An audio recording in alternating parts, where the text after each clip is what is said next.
2 lives lost when a small plane crashed into a rail car in Selkirk.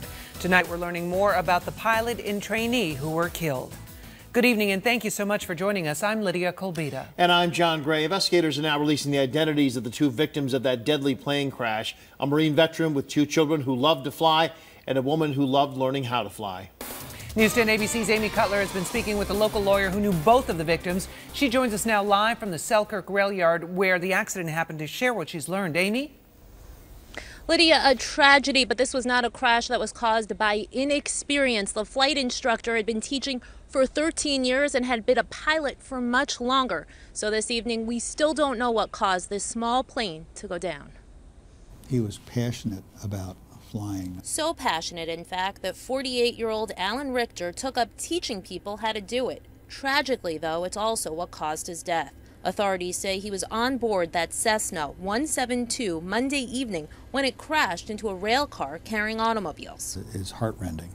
And then to have it happen to a friend, a fine guy like Al. Local attorney Terry Kinlan is also a pilot. He keeps his plane at the South Albany airport, the same airport authorities confirm Richter was coming from. The 48-year-old was married, the father of 2 young kids. Also on board was 61-year-old Nancy Gertzberg. Investigators tell us she was piloting the small plane, but that Richter was her flight instructor. This was what the Cessna 172 looked like. Authorities say it took off just before 5 and abruptly lost altitude, crashing into the Selkirk rail yard, which is adjacent to the airport. The NTSB and FAA arrived on scene this morning and will now be heading up the investigation. The reason the NTSB is on scene at this time is to develop the facts, conditions, and circumstances surrounding the crash. Initially, that entailed gathering whatever evidence they could from the scene. This afternoon, the wreckage was hauled off. Investigators couldn't comment about the plane itself, if its maintenance was up to date. Kinlan, though, says he's been on it many times. That airplane was meticulously maintained.